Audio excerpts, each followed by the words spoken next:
Abdelaziz, 8113. Toi, tu vois ça comme des malheurs. Eux, ils voient ça comme un bonheur. Tu vois? C'est pas pareil. Ce que toi, tu vois mal, eux, ils le voient bien. D'accord? عسى أن تحبوا شيئا وهو شر لكم وعسى أن تكرهوا شيئا وهو خير لكم والله يعلم وأنتم لا تعلمون. Peut-être voyez-vous quelque chose comme mal et derrière il y a un bien. Et peut-être voyez-vous quelque chose comme bien et derrière il y a un mal. Allah sait et vous, vous ne savez pas. Si Allah il avait demandé à la famille prophétique de choisir entre la vie qu'ils ont eue, les sacrifices, et entre une vie, ils meurent vieillards, tranquilles, dans un lit, avec tous leurs enfants autour d'eux, j'aurais choisi les problèmes. Pourquoi? Parce qu'avec les problèmes sur cette terre, Allah il t'élève dans l'au-delà. Tu as compris, frérot? Tu vois, ça c'est la différence. Tu vois, c'est la différence entre toi et moi, entre quelqu'un qui a de la science et quelqu'un qui en a pas. D'où l'importance d'assister à mes cours. On avait vu hier, voilà, hier on était là.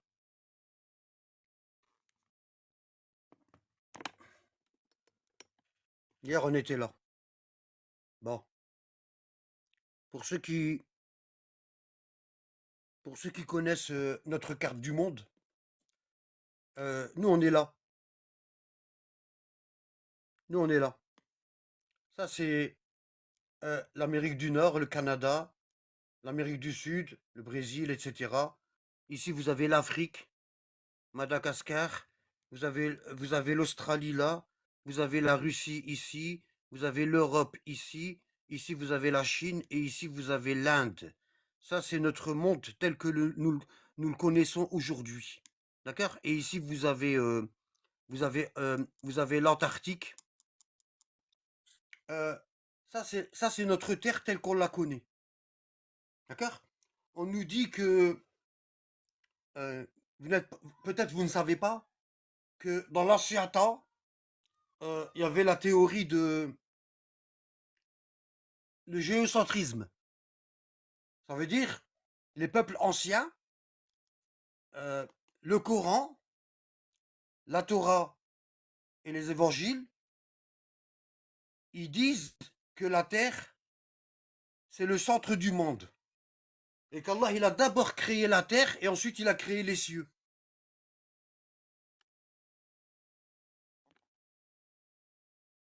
Allah, il a d'abord créé la terre et ensuite il a créé les cieux. Et sur la terre c'est le support de toute la création. C'est la base. D'accord? Bon. Nous, on connaît la terre comme ça. On ne sait pas qu'il y a des autres terres autour.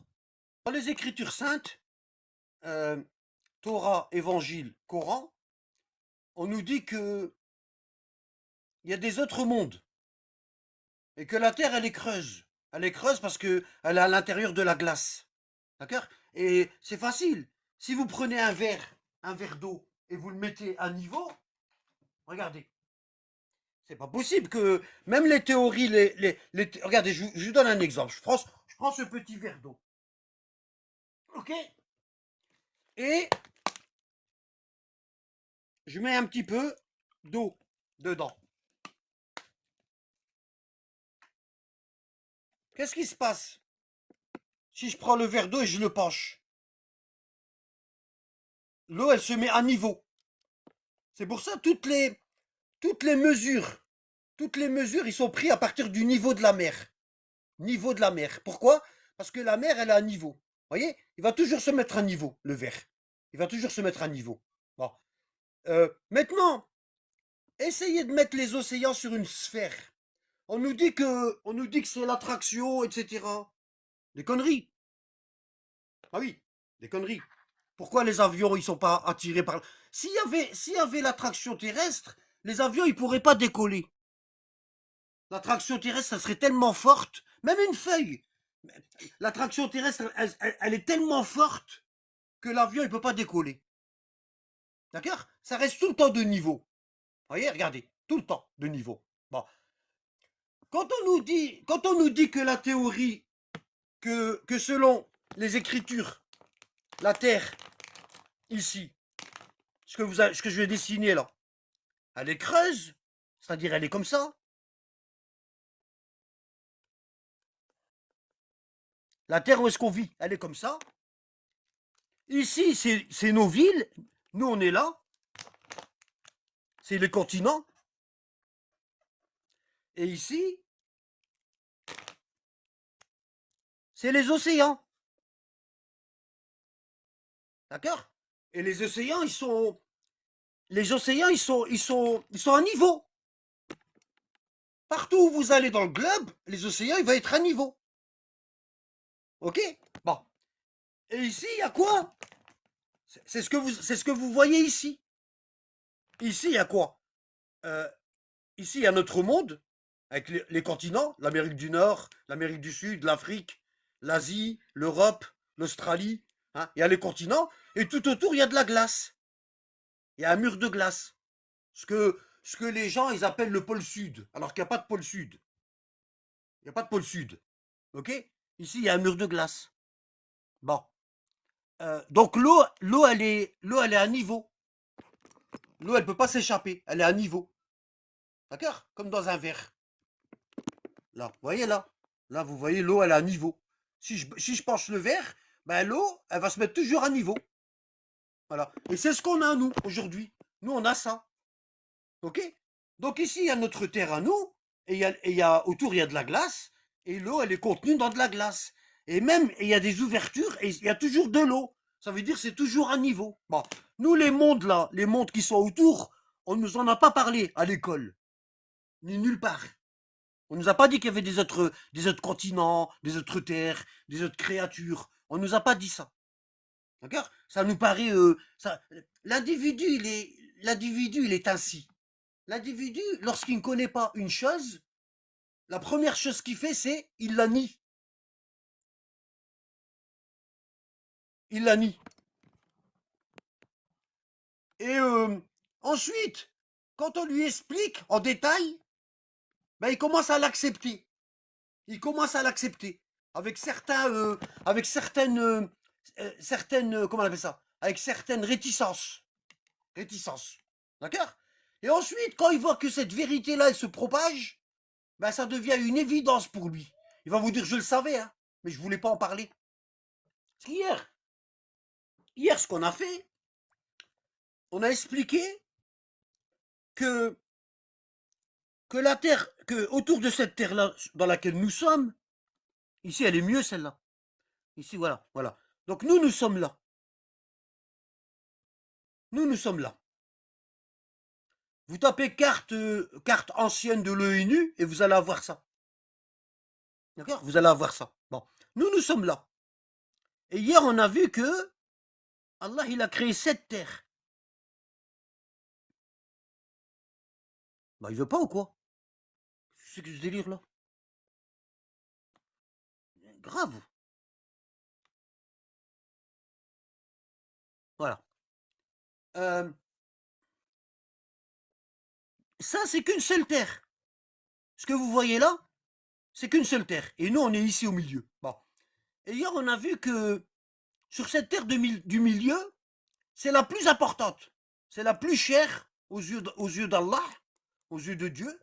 Et c'est la plus importante. Ça veut dire quoi? Ça veut dire c'est les créatures les plus importantes qui vont avoir le privilège de vivre ici, au milieu, au centre.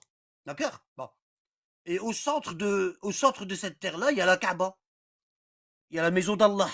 Et au-dessus de la maison d'Allah, il y a une autre, au septième ciel, il y a une autre Kaaba céleste, celle des anges. D'accord?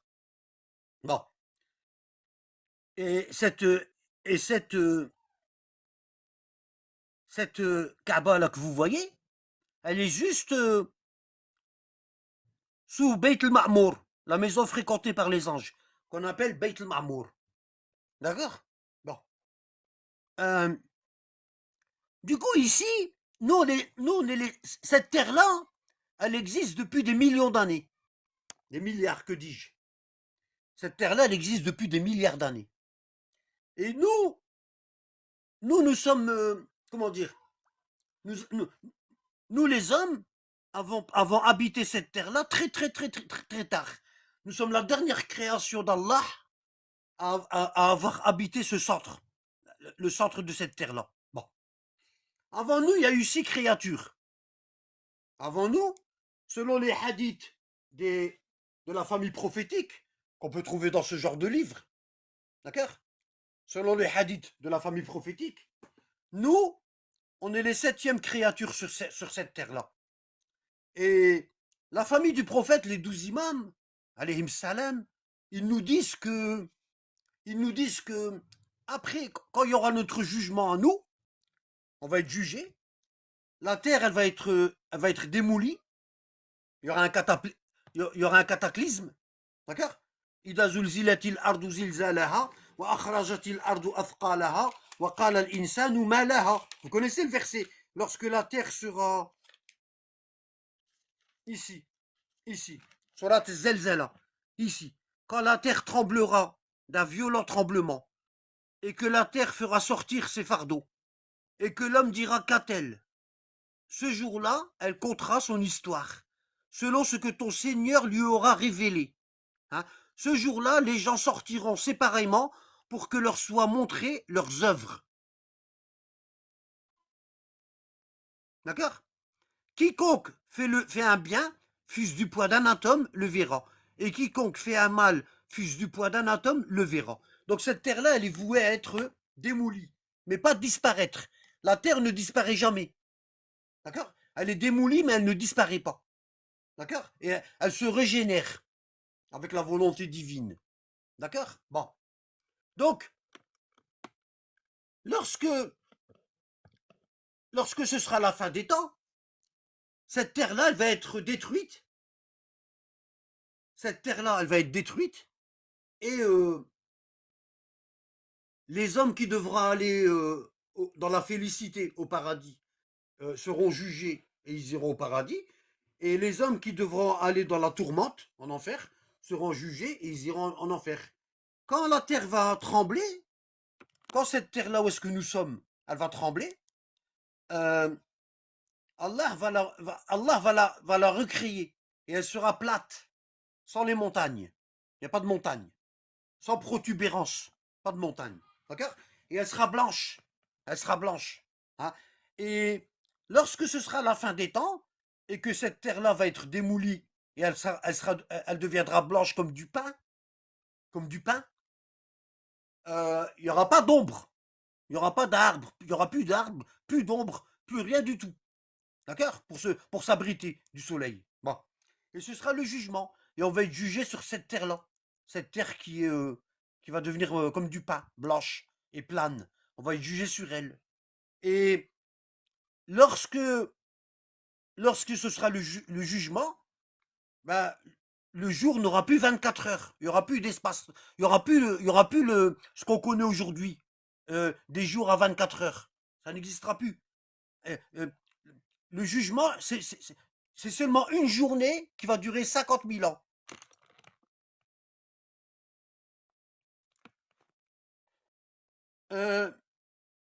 Donc, une fois que nous, on sera jugés, et ceux qui doivent rentrer au paradis entreront, et ceux qui doivent entrer en enfer entreront, Allah va remodeler cette terre-là, dans laquelle on vit, et il va y créer des créatures sans sexe. Il n'y a pas de femelle. Je sais pas comment on appelle ça. Je sais pas comment on appelle ça. Hermaphrodite ou je sais pas. Bon. Euh, et, ils adoreront Allah, ils seront tous croyants.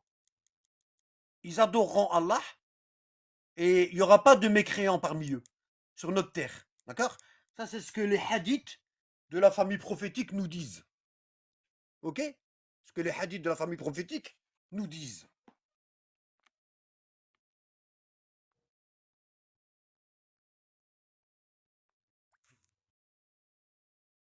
Alors,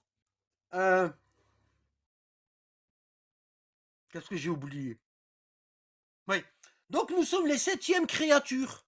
Avant nous, il y avait les Nesnes, et juste avant les Nesnes, il y avait les djinns. D'accord? les créatures qui ont été créées dès le début, je sais que je sais que en quatrième position, il y a, elle a dit, wujuhihim fi sudurihim, ceux qui ont un visage sur la poitrine, d'accord? C'est, c'est encore une autre race qui a vécu avant les djinns. Alors, je vais vous montrer quelques. On retrouve des dessins des peuples anciens. Voilà, c'était des gens comme ça. Ça, c'était avant les Nesnes. Ils avaient leur figure sur leur poitrine. Ok, c'est comme ça qu'ils le représentaient les peuples anciens. On a même retrouvé, on a même retrouvé ce genre de médaille très très ancienne. Vous voyez? Voilà. Bon. Et juste après ces gens-là, il y a eu. Vous voyez ici, vous avez ici plusieurs créatures. Il y en a, ils avaient deux têtes. Voilà. Vous avez plusieurs créatures qui ont vécu avant nous. C'est pour ça on retrouve des os, hein, et on dit que c'est des humains, etc. Bon, mais c'était pas des humains. On est d'accord. Bon, exactement. Il y a aussi les blémises. Barakallahu fekwari. Euh, Si j'oublie des choses, n'oublie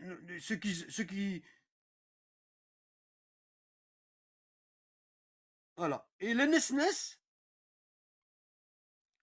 vous voyez, vous avez encore une gravure ancienne ici.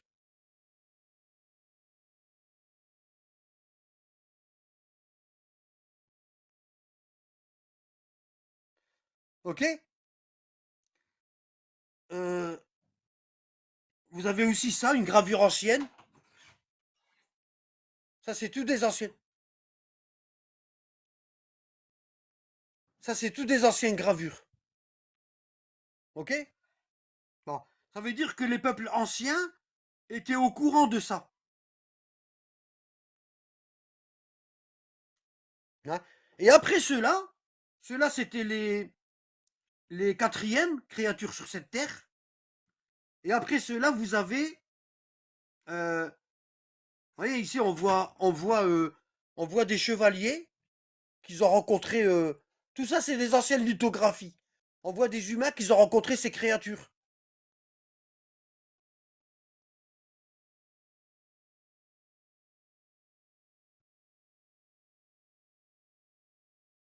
D'accord. Toutes, on a dans les livres anciens, on a toutes, hein, on a des lithographies comme ça, et vous trouvez ça, que des peuples anciens les ont rencontrés. Vous voyez? Hein, c'est pas, c'était connu avant, c'était connu. C'était très connu. Euh,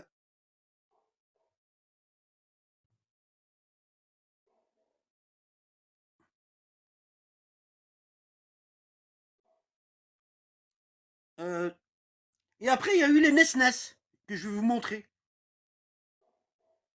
Et après, il y a eu nous. Voilà, les Nesnes, c'est ça. C'est des gens qui avaient une seule jambe et un seul bras. Ok? Bon, ici, on a essayé de le dessiner, mais c'était pas comme ça. C'était pas comme ça.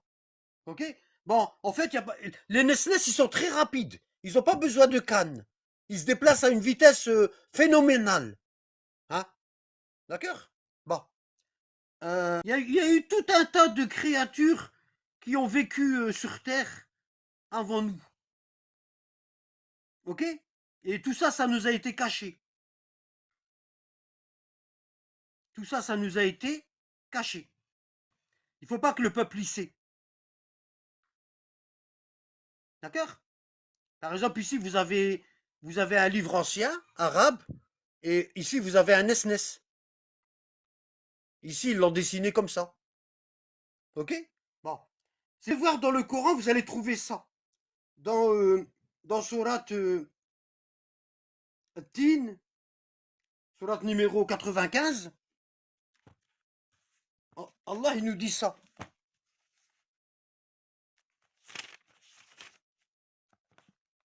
D'accord? Surat le figuier. Il dit, nous avons certes créé l'homme dans la forme la plus parfaite. Vous voyez, par rapport aux autres créatures, Allah subhanahu wa ta'ala nous a privilégiés et il nous a créés dans la forme la plus parfaite. Ok? Vous allez trouver ça dans la sourate 95. Bon, pourquoi nous avons été créés dans la forme la plus parfaite? Parce que dans les descendants d'Adam, il y a ce qu'on appelle le summum de la qualité. D'accord? Le summum de la qualité. Alors, c'est quoi le summum de la qualité? C'est les prophètes. D'accord? Il y a eu Adam. Ensuite, on va citer que les grands prophètes, parce qu'il y en a eu 124 000 prophètes et messagers en tout. Hein? Adam, ensuite, on va citer que les grands. Ensuite, il y a eu Noé. Et ensuite, Noé, il y a eu Abraham. Et Abraham, c'est Abel Mbiya. C'est le père des prophètes. D'accord? C'est le père des prophètes. C'est un patriarche. Pourquoi? Parce qu'il a donné naissance à deux prophètes. Ismaël, le père des Arabes, et Ishaq, le père des Israélites, des enfants d'Israël. Ok? Bon. Et de Isaac, il y a eu énormément de prophètes, dont Moïse et Jésus. Et de Ismaël, il y a eu quoi? Il y a eu le prophète Mohammed et les 12 imams. Et ne pas oublier que Abraham était imam et Mohammed alayhi salam il était aussi imam. D'accord? Bon. Hier on a vu que les créatures qui ont vécu avant nous sur Terre, ici, au centre de la Terre est la plus importante, on a vu que ces créatures, ils ont fait couler le sang et ils ont fait le désordre. Ils ont semé le chaos sur Terre. Du coup, Allah, il les a punis et il les a expulsés de cette terre. Certains ont été expulsés dans d'autres terres. Ok? Par exemple, les Nesnes. Ok? Bon. Ils ont été expulsés. Bon. Et Allah, il a dit aux anges, je vais créer sur terre un vicaire, un calife. Et les anges, ils ont dit, les anges, comme ils ont vu que les peuples anciens avant nous, ils avaient commis comment on appelle ça, le désordre sur terre, ils ont dit, أتجعل فيها من يفسد فيها ويسفك الدماء ونحن نسبح بحمدك ونقدس لك. Ils ont dit à Allah, vas-tu mettre sur terre encore une nouvelle créature qui va semer la corruption, le désordre et va faire couler le sang? D'accord? Hein? Et le prophète, et Allah, il leur dit, Inni a'lamu ma la ta'lamoun. Je sais ce que vous savez pas. D'accord? Pourquoi ils ont dit ça, les anges? Parce qu'ils ont vu qu'à chaque fois qu'il y avait des créatures dans le centre de la terre, le plus important, ben elles désobéissaient. Pourquoi? Parce que ceux qui vivent ici, Allah leur a donné le libre arbitre. Ok? Le libre arbitre. Bon. C'est-à-dire un destin double. Tous ceux qui vivaient autour, là, hein, ils n'avaient pas de destin double. Ils ont qu'un seul destin. C'est-à-dire qu'ils n'ont pas le choix ils n'ont pas de choix à faire entre le bien et le mal. Ils n'ont pas ce choix-là. Cette option-là, ils l'ont pas dans leur logiciel. Et en général, ce qu'Allah y met ici, il leur donne le libre arbitre. C'est pour ça que les djinns, ils vont être jugés comme nous on est jugés. Ok? Bon.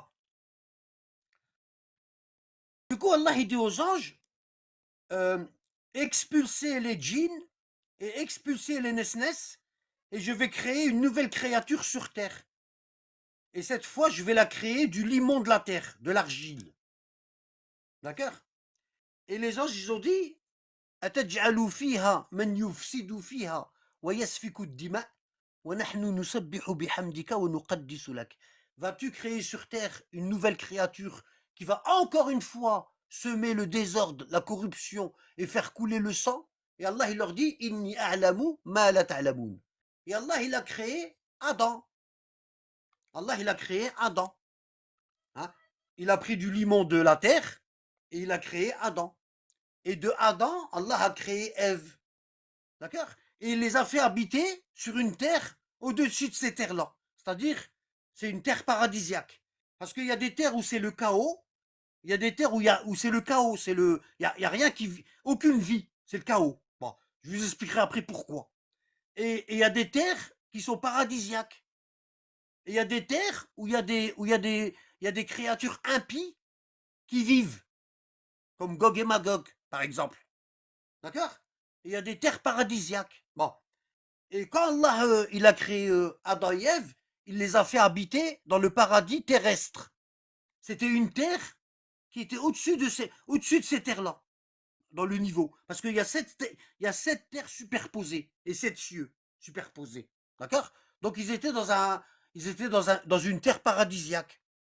Euh, et Allah, il dit à Adam et Ève, il dit Ya Adam, askun anta wa zawjuka al-jannah wa kula minha ragadan haythu shi'tuma wa la taqraba hadhihi ash-shajara fatakuna min adh-dhalimin. D'accord?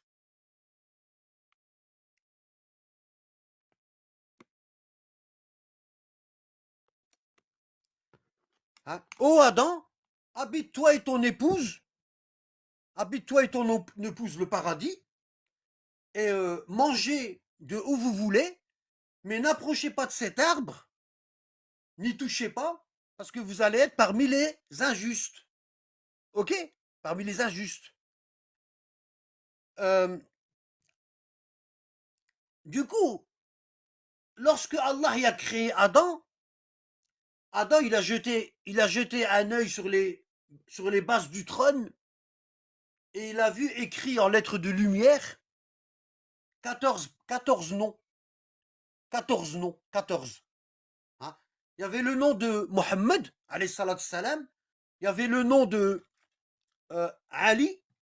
Il y avait le nom de Fatima. Et il y avait le nom des 11 autres imams. Dont le dernier, c'est le Mahdi.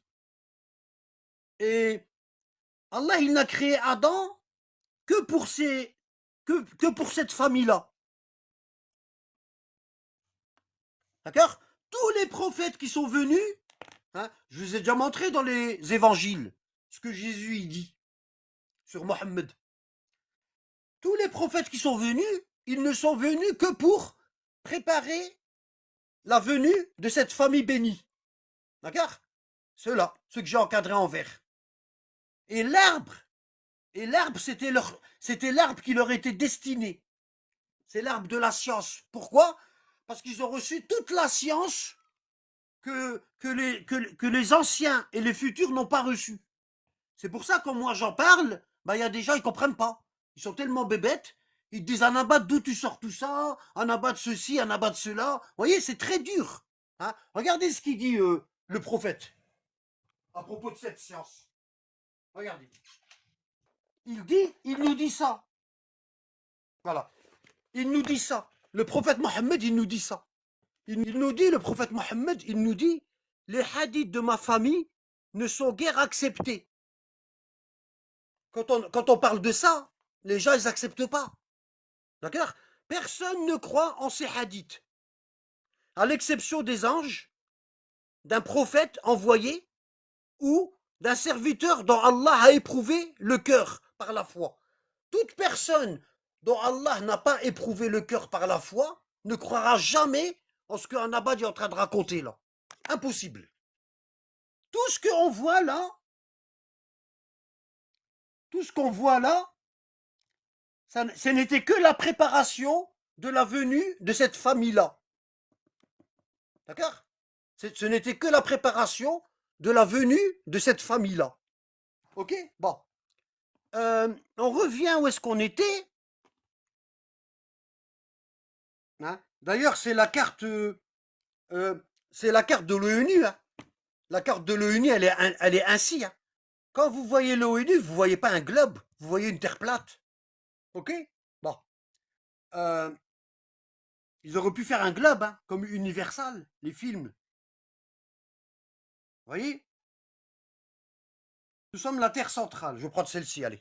Nous sommes la Terre centrale. C'est la plus importante. C'est celle-ci. Et au-delà de l'Antarctique, il y a d'autres terres, et d'autres terres, et d'autres terres, et d'autres terres. C'est immense. C'est immense. Allah, il dit dans le Coran, Kulla yawm wa huwa fi sha'n. Chaque jour, Allah crée. Allah crée des nouveaux mondes et il en détruit. D'accord? Bon. Du coup, Allah il a créé Adam, il l'a mis dans un paradis terrestre, et il lui a dit ne t'approche pas de cet arbre. Pourquoi? Parce que cet arbre, il est pas, il est à Mohammed et à sa famille. Et Adam, il demande à Allah, il lui dit, et qui est Mohammed? Qui est Mohammed? Et Allah lui dit, c'est un de tes descendants. C'est un de tes descendants. Ce sera le dernier prophète et le dernier messager. Il va donner naissance à 12. Il va donner naissance à 12 imams, 12 imams. Et ces imams-là seront les témoins, de leur peuple, de tous les peuples à leur époque. Les témoins de tous les peuples, pas seulement des hommes, de tous les peuples à leur époque. D'accord? Ce qu'on appelle Hujjat Allah, les témoins d'Allah sur terre. Ok? Bon. Ça, on l'a fait. Du coup, je vous ai montré hier le Coran. Et je vous ai montré la sourate Al-Qaf, la caverne. Ok? Et je vous ai montré la sourate Al-Qaf, ici. Je vous ai dit qu'il y a une délégation de rabbins. Ils sont venus à Médine, dans la mosquée du prophète. Et ils lui ont dit, on est venu voir si tu es prophète. Et on est venu te poser des questions. Si tu réponds à ces questions-là, que seuls les initiés connaissent, ben on te reconnaîtra comme prophète. Et ils lui ont posé des questions. Et ils lui ont dit, dis-nous qui est Dhul Qarnayn. Dis-nous qui est Dhul Qarnayn, l'homme aux deux cornes. Et Allah y a révélé au prophète ça. Il lui dit, il t'interroge sur Dhul Qarnayn. Il t'interroge sur Dhul Qarnayn. Dis, je vais vous en citer quelques faits mémorables. Vraiment, nous avons affermi sa puissance sur terre. Allah lui a donné des pouvoirs surhumains qu'il n'a pas donné à d'autres. Ok, hein? Et nous lui avons donné libre voie à toute chose. Et Allah, il lui a ouvert les passages. Il lui a ouvert les voies pour aller vers d'autres peuples. Bon, d'accord? Mais il n'a pas tout visité. Attention. Il suivit donc une voie. Vous voyez, quand il dit nous lui avons ouvert, c'est-à-dire c'est ces voies-là, ici, les passages. Nous, on est là, et ici, vous voyez qu'il y a des passages. Et Allah, il a ouvert ces passages-là à Dhul Qarnayn pour aller voir d'autres peuples. D'accord? Bon. Il suivit donc une voie. Et quand il eut atteint le couchant, il trouva que le soleil se couchait dans une source boueuse. Il est arrivé près d'un peuple, ici. Hein, et auprès du soleil, il trouva une peuplade. Et Allah, il dit à Dhul Qarnayn, ô Dhul Qarnayn, ou tu les châties, ou tu uses de bienveillance à leur égard. Cette peuplade-là, elle était mécréante. Elle ne croyait pas en Dieu. Et Allah, il a donné la possibilité à Dhul Qarnayn de les punir. D'accord? Dhul Qarnayn, c'est un homme qu'Allah a envoyé à son peuple pour les prêcher. Et ils l'ont frappé. Et il est mort pendant 500 ans. Hein? Et à l'endroit où ils l'ont frappé, il y a une corne qui a poussé. D'accord? Bon. Allah, il l'a ressuscité et il l'a renvoyé à son peuple. Et il l'a encore frappé de l'autre côté. Et il est mort 500 ans. Et Allah, il l'a ressuscité. Il l'a ressuscité. Et quand il l'a ressuscité, Allah, il lui a... Par exemple, ici, vous avez si vous allez au Vatican, vous avez la statue de Moïse, et vous voyez que Moïse, il y a des cornes. C'était un signe de respect et un signe de pouvoir. D'accord? Pendant très longtemps, les, les, les, pendant très longtemps, les enfants d'Israël, ils pensaient que Moïse, il y avait des cornes. Et c'est pour ça que Michel-Ange, il l'a sculpté comme ça. Ok? Bon. Parce que les cornes, c'est un signe de pouvoir. Et du coup, Allah, il a donné 2 cornes à Dhul-Qarnayn. Ça veut dire, les 2 cornes, tu vas voyager aux confins de la terre, à droite et à gauche. D'accord? À droite et à gauche. Et du coup, il a été aux extrémités de la terre ici. Ici, là. Il a passé par une voie qu'Allah lui a ouverte. Hein, et il a vu que le soleil, il se couche. Parce que des soleils, il y en a des milliers. D'accord? Il y en a des milliers. Hein. L'imam Ali dans les hadiths, l'imam Ali alayhi salam, dans les hadiths de la famille prophétique, il dit qu'il y a elf semch, 1000 soleils. Dans les hadiths, quand on trouve 1000, ça veut dire une multitude qu'on ne peut pas compter. Ça veut dire des mondes, il y en a des multitudes. C'est normal. Allah, il est éternel. D'accord? Nous, notre cerveau, il est limité. On a un début, on a une fin. On ne peut pas penser au-delà de ça. Hein? C'est trop dur pour nous de penser au-delà de notre cerveau. D'accord? Le cerveau, il est commandé par le cœur. En fait, le cœur, c'est l'organe qui indique au cerveau ce qu'il y a de mieux. D'accord? Il indique au cerveau de choisir ce qu'il y a de mieux. Ok? L'intelligence, la raison, elle est dans le cœur. Et dans le cerveau de l'homme, il y a les données. Et c'est le cœur, quand le cœur il est connecté au cerveau, d'accord? Quand le cœur il est connecté au cerveau, bah en général la personne elle est croyante et, euh, et elle est raisonnable. Elle est raisonnable. Ok? Bon. Du coup, euh, ouais, du coup, nous on est limité dans notre cerveau. Allah, il n'y a pas de début et il n'y a pas de fin. Nous, même si on essaye de s'imaginer ça, on peut pas. C'est compliqué. Pourquoi? Parce que euh, nous, on est dans un espace-temps. Et Allah, il n'est pas dans un espace-temps. Ok? C'est pour ça que le prophète il a dit, les hadiths de ma famille sont durs à comprendre. Ne les comprennent que un ange, un prophète, un messager ou un croyant dont Allah a éprouvé le cœur. Ok? Ici, vous allez trouver dans la sourate 2, Alif Lam Mim, c'est le livre au sujet duquel il n'y a aucun doute. C'est un guide pour les pieux qui croient en l'invisible et accomplissent sa salade. Vous voyez? La croyance en l'invisible. Et ça, c'est pas donné à tout le monde. C'est pas donné à tout le monde. D'accord? Hein? C'est pas donné à tout le monde de croire en l'invisible. Hein? Et ce que je suis en train de vous expliquer là, ben c'est l'invisible. C'est l'invisible. Ok? Bon. Du coup, comme Allah, il est éternel, il a créé des milliards d'autres mondes. D'accord? Il a créé des milliards d'autres mondes qui dépassent l'entendement humain. Ça dépasse l'entendement humain. Donc, Allah a permis à Dhul-Qarnayn de voyager au-delà,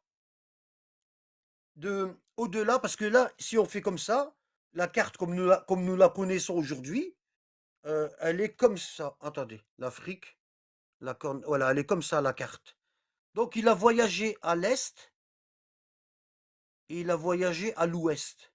D'accord? Aux extrémités de notre terre à nous. Aux extrémités de notre terre à nous. Il n'a pas voyagé au-delà des autres terres. D'accord?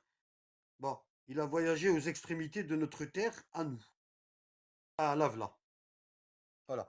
Donc, Dhul-Qarnayn, dans le Coran, il a dépassé ce mur de glace. Il n'a pas dépassé les autres mondes. Il n'a pas atteint les autres mondes. Ok? Bon. Donc, Quand il eut atteint le couchant, il trouva que le soleil se couchait dans une source boueuse. Et auprès du soleil, il trouva une peuplade impie, des gens qui ne croyaient pas en Dieu.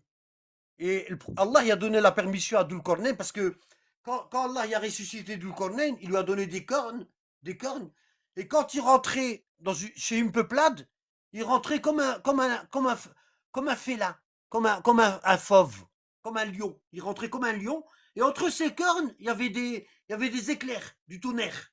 Il y avait du tonnerre. Et tous les peuples, ils avaient peur de lui. Ils avaient peur de lui. D'accord?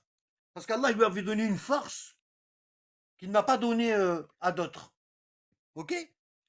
Donc, en fait, Allah, ce qu'il nous dit là, il nous dit que Dhul-Qarnayn, il est sorti de notre terre, ici, et il est parti prêcher des peuplades autour de notre terre.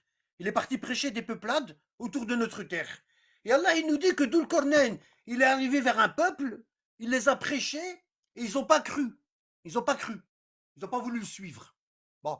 Et Allah, il a dit à Dhul-Qarnayn, tu décides. Si tu veux les punir maintenant, tu les punis. Si tu veux les laisser, tu les laisses. D'accord? Bon. Il trouva une peuplade impie. Nous dîmes, ô Dhul-Qarnayn, ou tu les châties, ou tu uses de bienveillance à leur égard. Il dit, quant à celui qui est injuste, nous le châtirons. Ensuite, il sera ramené vers son Seigneur, qui le punira d'un châtiment terrible. Donc Dhul-Qarnayn, il a choisi de punir ceux qui ne croient pas dans les autres peuples. Il a choisi de les punir, de les châtier. Ok? Bon. Et quant à celui qui croit et fait des bonnes œuvres, il aura en retour la plus belle récompense et nous lui donnerons des ordres faciles à exécuter. Puis ensuite, il a quitté cette peuplade. Il a quitté cette peuplade là qui était ici, autour de notre terre, et il est parti. Il a suivi un autre chemin. Ok, vers une autre peuplade. Ok, bon. Puis il suivit une autre voie. Et quand il eut atteint le levant, où est-ce que le soleil se lève, il trouva que le soleil se levait sur une peuplade à laquelle nous n'avions pas donné de voile pour se protéger du soleil. Bon, ça veut dire qu'il était juste ici. Il était juste ici, autour, à la périphérie. Et il y avait une peuplade, parce que le soleil, il est dans le 4e ciel. Ok? Il est dans le 4e ciel. Et ça veut dire le soleil, il évolue dans plusieurs espaces-temps. Le soleil, il évolue dans plusieurs espaces-temps différents. Et ça sort de notre entendement. D'accord? Par exemple, si par exemple vous tapez fuseau horaire, il n'y a pas beaucoup de gens qui ont le réflexe de faire ce que je fais. Voilà. J'ai tapé fuseau horaire et ça me donne ça. Je mets image et fuseau horaire, ça me donne ça. Par exemple, je prends une carte au hasard. Si vous tapez fuseau horaire, vous allez voir ça. Pour ceux qui prêtent attention. Vous voyez, ici, normalement, il y a 24 heures dans le fuseau horaire. Il y a 1, 2, 3, 4, 5, 24 heures. Bon. Et vous allez voir que à certains endroits,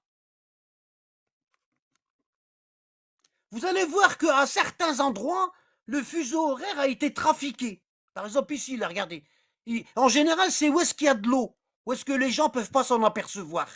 Hein, c'est là que les fuseaux horaires, ils ont été trafiqués. Et les avions, ils doivent suivre un tracé défini. D'accord? Par exemple, pour aller, vous avez qu'à vérifier, hein, pour aller par exemple d'Amérique en Russie, ben, les avions ils sont obligés de passer par l'Europe.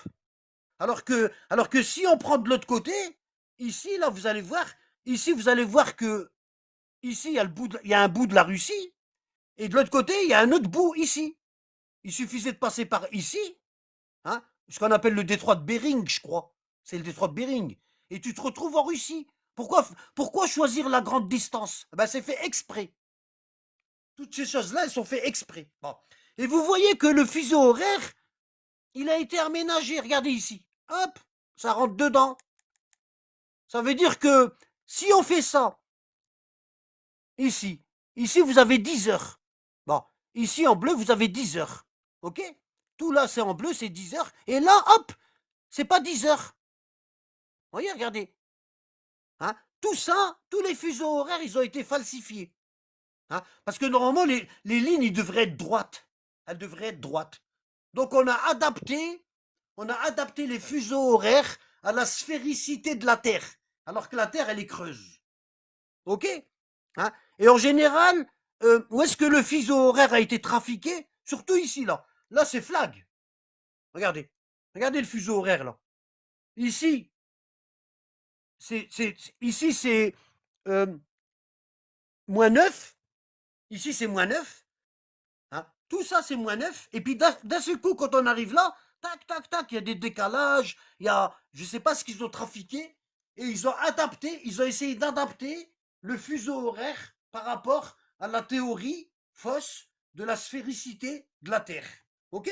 Bon, ça, c'est tous des détails dont une personne intelligente doit faire attention. Et en général, ils ont choisi sur la mer, où est-ce qu'on peut pas s'en apercevoir. Parce que imaginez-vous si ça là, le trafic là, il était là. Il était là.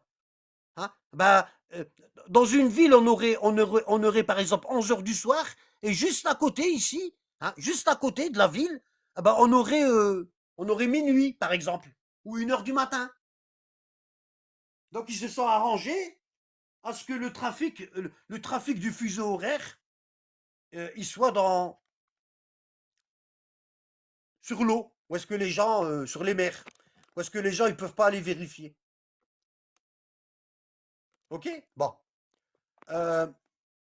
Donc, il suivit une autre voie, Dulcorneil, et quand il a atteint le levant, il trouva que le soleil se levait sur une peuplade à laquelle nous n'avions pas donné de voile pour s'en protéger. Ils n'ont pas de couche d'ozone. Ils ne peuvent pas se protéger contre les UV du soleil. Et ils arrivent à vivre comme ça. Pourquoi? Il nous dit, où est-ce que le soleil se lève ici. Ça veut dire la peuplade, elle est juste là où est-ce que le soleil se lève. Elle est quelque part là. Où est-ce que le soleil se lève.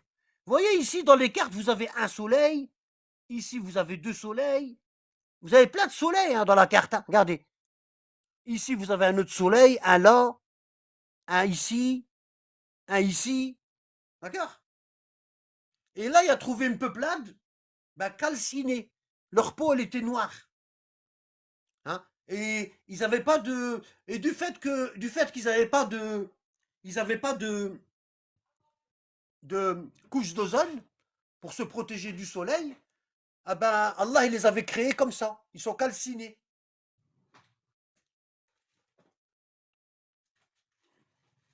Regardez regardez la série Les Trois Soleils que je vous ai montré sur Netflix et vous allez voir cette peuplade. Hein? Quand ils voient que la lumière elle commence à apparaître du soleil, ben ils courent à droite à gauche pour aller se cacher, hein? Se mettre à l'ombre. Hein? Et ceux qui n'arrivent pas à se mettre à l'ombre, ben ils deviennent déchéchés, et puis quelques années plus tard à la saison des glaces, ben leur corps il revit. Ils plongent dans l'eau, on les jette dans l'eau et leur corps il revit. Bon, mais ça c'est dans le film, hein. C'est pas comme ça que c'est pas ce que Allah dit ici, d'accord? Mais euh, ce qui est ce qui est ça c'est pas une coïncidence. Comment ils peuvent savoir ça? Hein? Comment ils peuvent savoir qu'il y a des peuplades qui vivent où est-ce que le soleil il se lève? Hmm. Puis il suivit. Vous savez, il y a des tas de choses, que les grandes puissances connaissent et qui diront jamais au peuple. Jamais. Voilà. C'est ce qu'on appelle secret défense. D'accord? Hein? Si vous tapez sur Internet document secret défense, alors en général, c'est au bout de, je sais pas combien, il y a une date pour rendre public. les informations qui sont secret défense. D'accord? Il y a une date. Ben, quand ils vous les rendent, les... quand ils vous rendent les informations qui ont été classées secret défense, ils vous les rendent comme ça.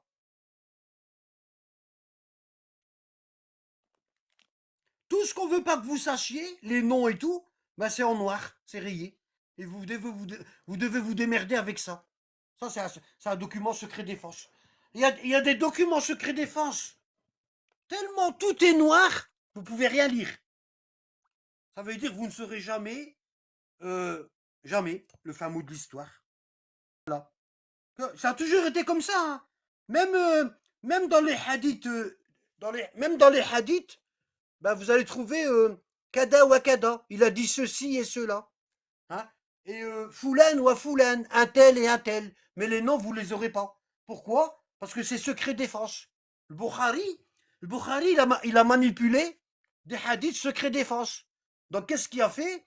Il a supprimé des noms. Il a supprimé des noms des personnes. Il a écrit kada wa Foulan ou Foulan, un tel et un tel. Ou quand le Bukhari veut parler d'une chose, comment on appelle ça? D'une chose, j'arrive pas à trouver les bons mots. Pourquoi? Parce que les mots, ils ont un poids. Les mots, ils ont un poids. Hein. Et il faut utiliser chaque mot selon son poids. Parce que euh, quand on pèse les mots, ça donne un effet quand vous parlez. Sensible. Voilà. Donc le Bukhari, quand il parlait de choses sensibles pour l'État, bah, il a dit kada wa kada. Il a dit ceci et cela. Voilà. Comme ça, vous ne saurez jamais ce qu'il a dit. Pourquoi? Parce que c'était à l'époque des califes et c'était secret défense. Ok? Bah ça existe aujourd'hui. Dans tous les pays. Hein. Et quand ils mettent à jour les documents, bah on appelle ça, ils sont déclassifiés et ils mettent du noir dans toutes les choses que vous n'avez pas le droit de. Voilà. Vous n'êtes pas autorisé à. Voilà. Et du coup, quand vous parlez des choses comme ce que je suis en train de vous dire ici, ben, vous tombez sous le coup vous tombez sous le coup du complotisme. Ok? Bon. Euh, donc, Dulcornein, euh, il en fut ainsi, nous embrassant de notre science ce qu'il détenait. Bon. Donc ici, il voit un peuple, il n'y a pas de couche d'ozone. Et ils habitent juste où est-ce que le soleil il se lève. Juste. À l'endroit même où est-ce que le soleil il se lève, ben eux, ils habitent là. Ils habitent là. Voilà. Ça veut dire que je ne sais pas comment ça se passe. À mon avis, il devait vivre la nuit. Hein. Il devait sortir la nuit lorsque le soleil n'est pas là, lorsque le soleil est à son couchant, hein, ou lorsqu'il est au-dessus de notre terre. D'accord? Bon. Hein. Mais ils avaient un mode de vie différent du nôtre. Nous, quand il fait jour et d'un seul coup il fait nuit, on a le réflexe d'aller se reposer. Voilà. Ben, eux, leur réflexe, c'était différent. À mon avis, ils devaient vivre la nuit et le jour, ils devaient se cacher. Ils devaient dormir, hiberner, se cacher. OK? Au moment où le soleil se lève. Bon. Euh, et quand il eut atteint un endroit situé entre les deux barrières, il trouva derrière elle une peuplade qui ne comprenait presque aucun langage. Ça veut dire, Dulcornein, Allah lui avait appris plusieurs langages. Par exemple, le prophète Mohammed, alayhi salam, et les 12 imams de sa famille, ils connaissaient 70 langages. D'accord? Ils connaissaient même des langues qui n'existent plus aujourd'hui. Ce qu'on appelle des langues sémitiques, des langues anciennes. D'accord? Et Dulcornein, Allah lui avait appris plusieurs langues.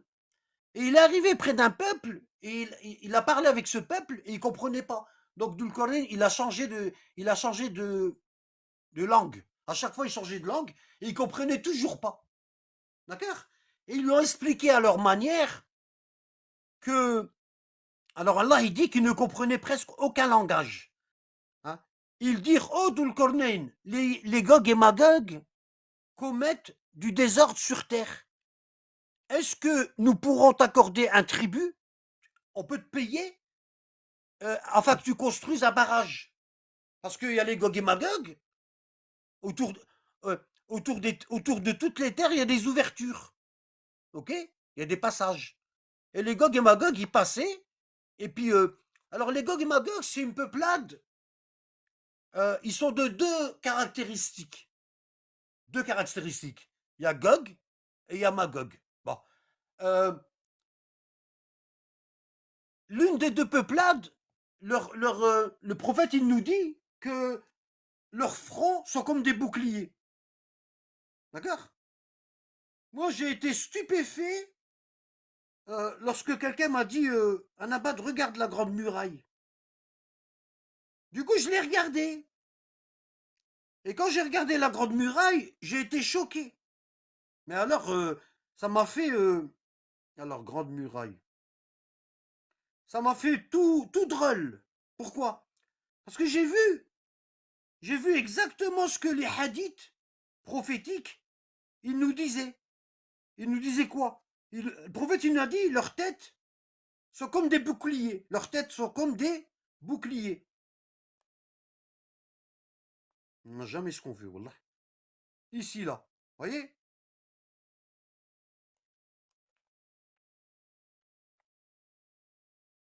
Voyez? Hein? Donc ça, c'est une des deux tribus. Hein, elle est comme ça. Et ils ont des dents très aiguisées. Et, et comment dire? Et l'autre catégorie de cette tribu-là, ils ont des oreilles plus grandes que les oreilles d'éléphant. Hein? Alors, euh, lorsqu'ils dorment, lorsqu'ils dorment, ils ont, il dort sur une oreille et il se couvre avec l'autre oreille. Il dort sur une oreille et il se couvre avec l'autre oreille. D'accord? Bon. Et c'est une tribu, c'est une peuplade qui, comment on appelle ça? Ils appauvrissent la terre à laquelle ils vont. Eux, leur terre où est-ce qu'ils vivent, les Gog et Magog, le prophète, alayhi salam, il nous dit que ils n'ont à manger que 2 fois. 2 fois. Deux fois deux fois dans l'année. L'année, quand on dit 2 fois dans l'année, c'est leur année à eux, pas leur année à nous. 365 jours, etc. Pourquoi? Parce que eux, ils vivent dans un autre espace-temps. D'accord? Ils n'ont pas le soleil et la lune comme nous. D'accord? Donc, ils ont à manger. La mer, elle leur rejette. La mer, elle leur rejette par les ouvertures du poisson 2 fois par an. D'accord? 2 fois par an. Et donc, comme c'est une peuplade impie, ben, eux, ils calculent pas. Ils mangent tout. Hein? Lorsque le poisson arrive, ils le mangent le même jour. Et du coup, ils vont dans les autres peuplades. Hein, ils passent par les ouvertures. Et ils vont dans les autres peuplades. Et ils les appauvrissent. Ça veut dire quoi? Ça veut dire qu'ils mangent toutes les ressources. Ils mangent tout, ils mangent toutes les peuplades. Et tout ce qui est mangeable, ils le mangent. Ils déferlent. Hein? Ils sont, ils sont très, très, très nombreux. La femelle Gog et Magog, le prophète, il nous dit que elle ne meurt pas avant d'avoir donné naissance à 1000 enfants. Chaque femelle, elle donne naissance à 1000 enfants.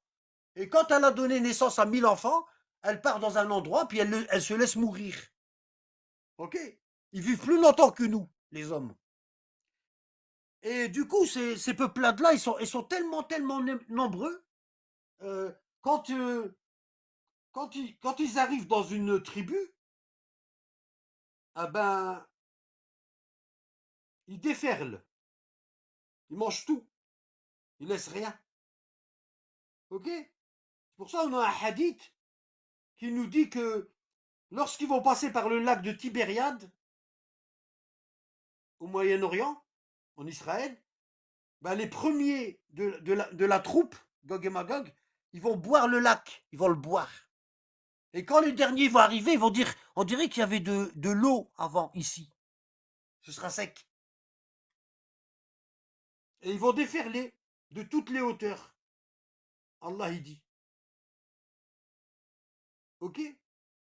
Ils ont fait ce film-là, qu'ils ont appelé La Grande Muraille. Donc, il est arrivé vers un peuple, ils lui ont dit, oh Dul Kornain, il y a les Gog et Magog, à chaque fois ils nous attaquent. Fais quelque chose. Hein? Commettre le désordre sur terre. Est-ce que nous pourrons t'accorder un tribut? Est-ce que tu voudrais bien qu'on te paye? Et tu fais quelque chose. Allah t'a donné des pouvoirs pour construire une barrière entre eux et nous. Et Dhul-Qarnayn, il leur dit, parce que cette tribu-là, elle était croyante. Et les Gog et Magog, ils sont mécréants. Et Dhul-Qarnayn, il leur dit, ce que mon Seigneur m'a conféré vaut mieux que vos dons. Aidez-moi donc avec votre force, et je vous construirai un remblai entre vous et Gog et Magog. Apportez-moi des blocs de fer, puis lorsqu'il eut comblé l'espace entre les deux montagnes, il dit soufflez. Puis lorsqu'il eut rendu une fournaise, il dit apportez-moi du cuivre fondu, que je le déverse dessus. Ainsi, ils ne purent guère escalader ni ébrécher la muraille que Dhul-Qarnayn y a fait. D'accord?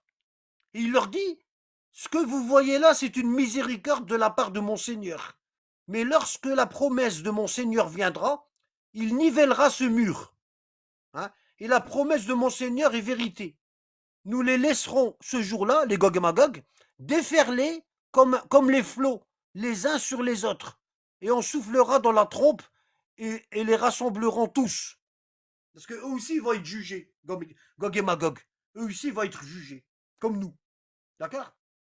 Voilà. Et, du coup,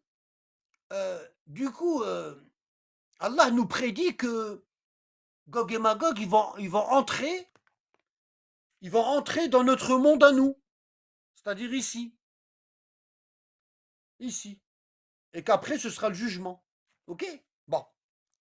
Tout ça pour vous dire que je vais vous lire quelques hadiths sur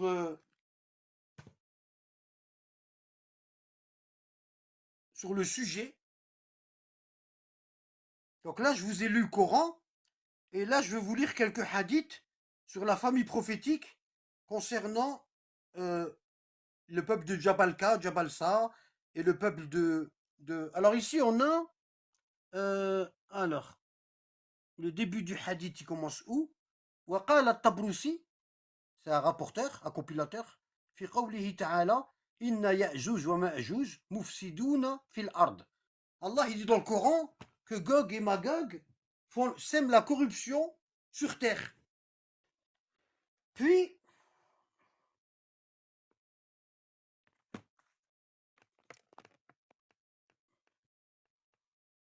alors, Allah il dit dans le Coran que Gog et Magog ils sèment la corruption sur terre.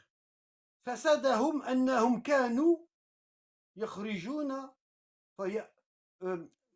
يخرجون فيقتلونهم ويأكلون لحوم ودوابهم. Il dit, ils sortaient, lorsqu'Allah il dit que Gog et Magog ils sortaient de chez eux, de leur terre à eux, et ils allaient dans les autres terres, et ils tuaient les créatures, hein, les créatures, et ils les mangeaient. Ils mangeaient les créatures et les animaux qui vivaient dans ces mondes-là. Ils les mangeaient. D'accord? Fil ard. Alors, كانوا يخرجون أيام الربيع فلا يدعون شيئا. Ils sortaient les jours le printemps, à la saison, ils sortaient à la saison, à la saison de ce qu'on appelle le printemps, quand les choses ils commencent à pousser, etc. D'accord? Et les périodes d'hiver où il fait froid, ben, ils sortaient pas de leur terre.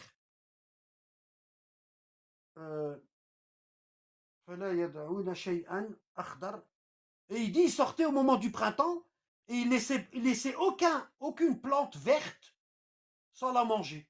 Ça veut dire il ravageait tout. Il ravageait tout. D'accord? Voilà, il mangeait même les choses secs. Il mangeait les choses secs, il mangeait les créatures, il mangeait les plantes vertes, il mangeait tout. Hein? Donc Hudayfa il dit سألت رسول الله صلى الله عليه وآله وسلم عن يأجوج وماجوج.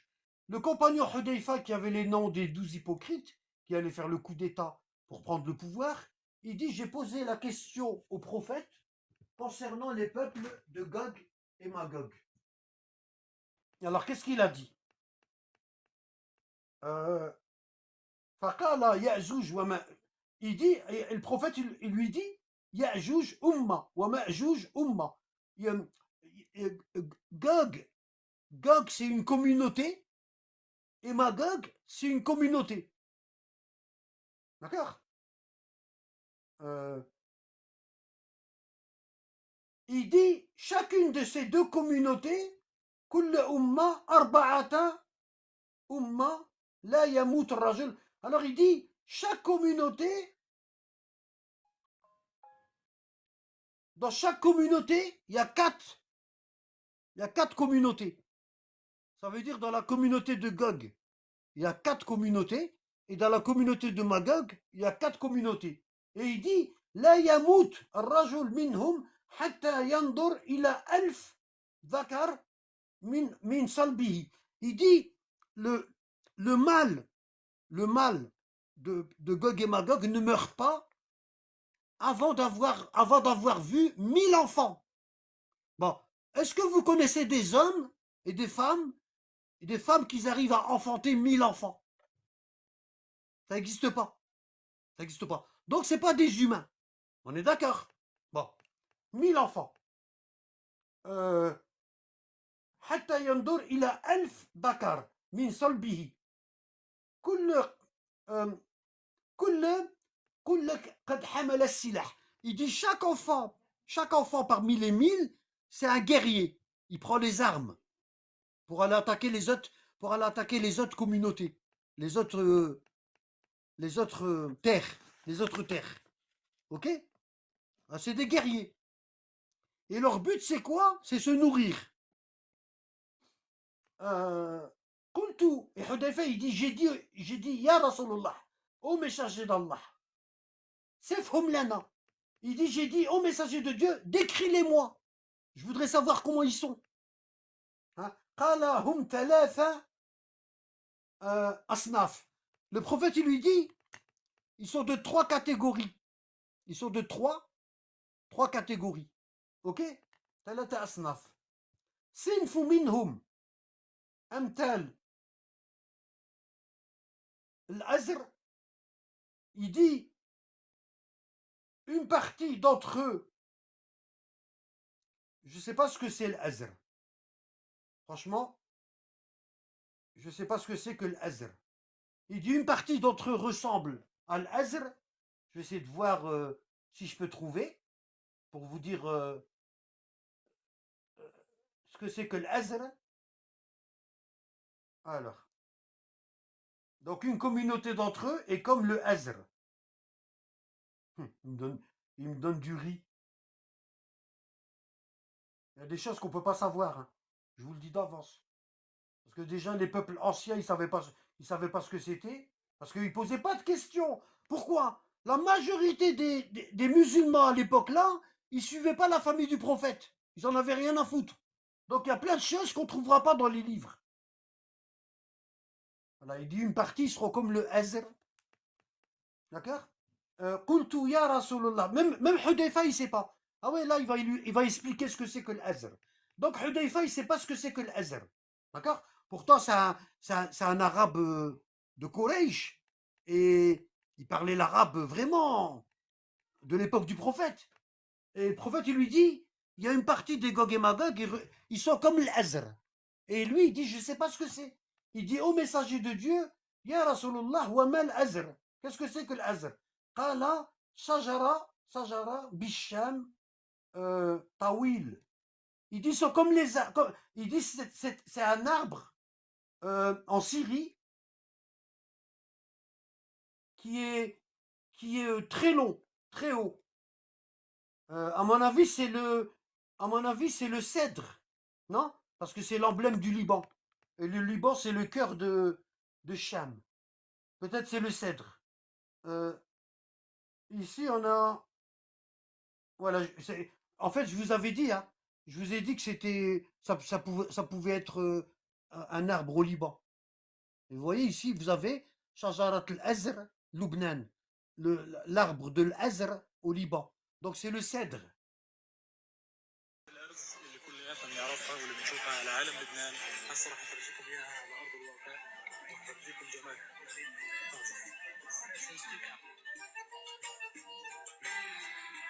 Ils sont comme ça, ils sont grands comme ça.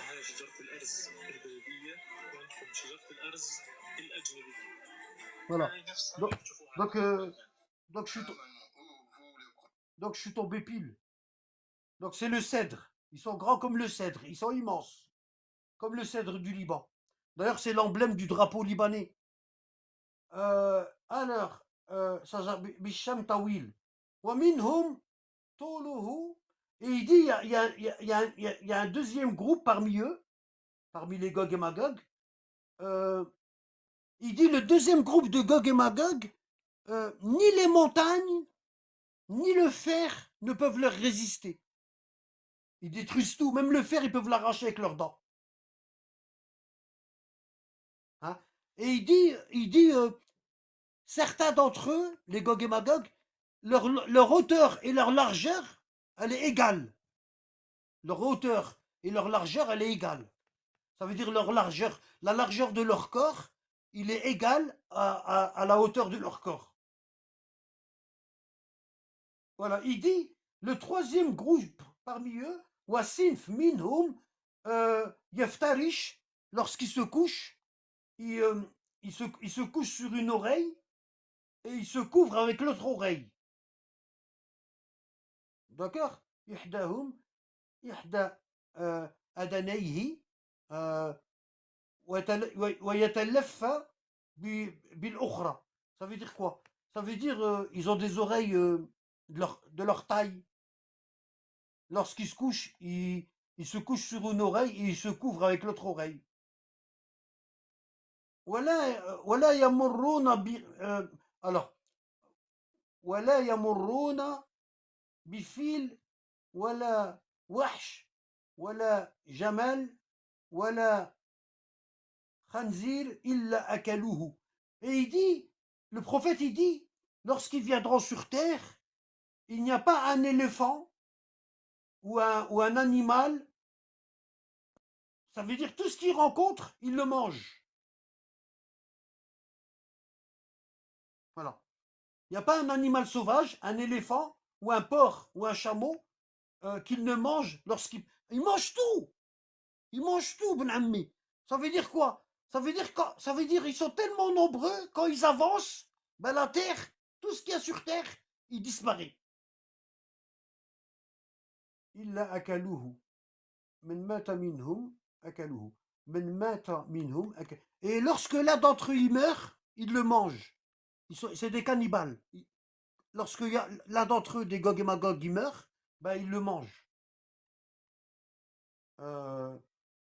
مقدمات بالشام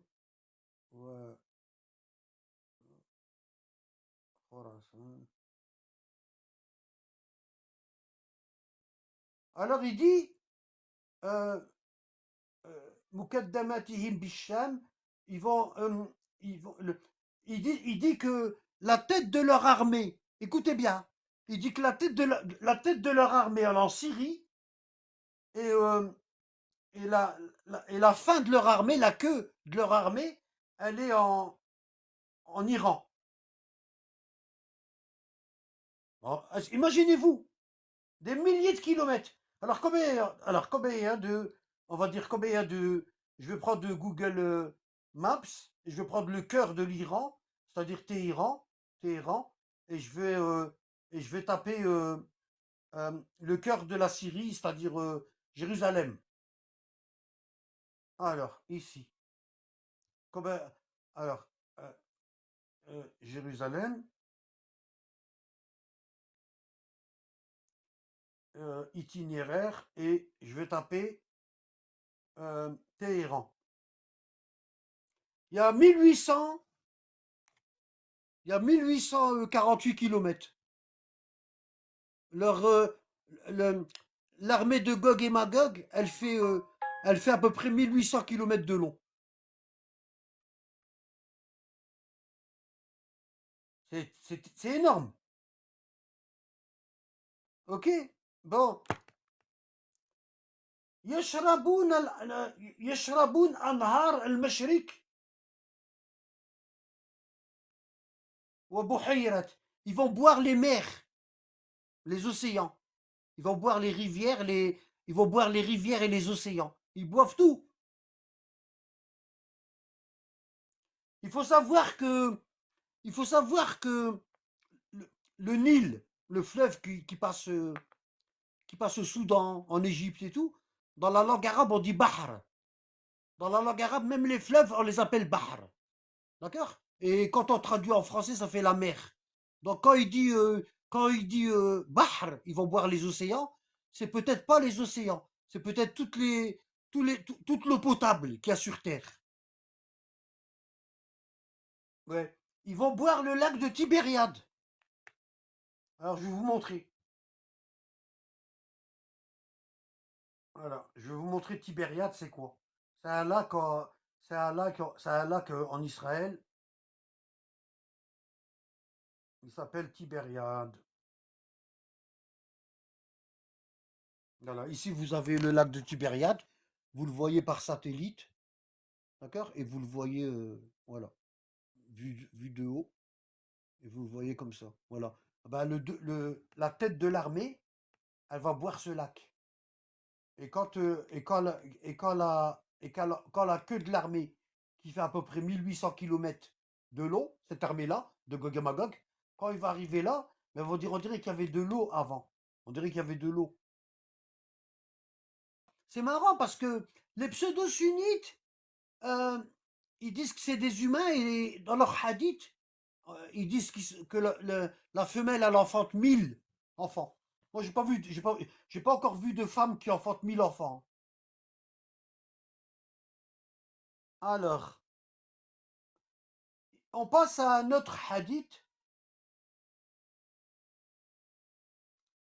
euh, qui est dans le Khisal, donc dans un livre chiite. Donc c'est un hadith de la famille prophétique. Il nous dit ça. Qu'est-ce qu'il nous dit? Alors, عن أبيه عن سعد ibn Abdillah عن أحمد ibn Muhammad ibn Isa عن أبي يحيى الواسطي بإسناده رفعه إلى الصادق عليه السلام. Donc c'est un hadith qui remonte à l'imam Sadiq, le sixième imam descendant du prophète. قال الدنيا سبعة. La terre elle est en sept. La terre elle est divisée en sept. Il y a 7 terres. D'accord? Ça, c'est qu'une seule terre, hein, ce que vous voyez là, dans la photo là. Ça, c'est qu'une seule terre. Tout ça, c'est tout ça, c'est qu'une seule terre. Mais il y en a 7 comme ça, superposées. D'accord? C'est bah Khalim. 7 terres.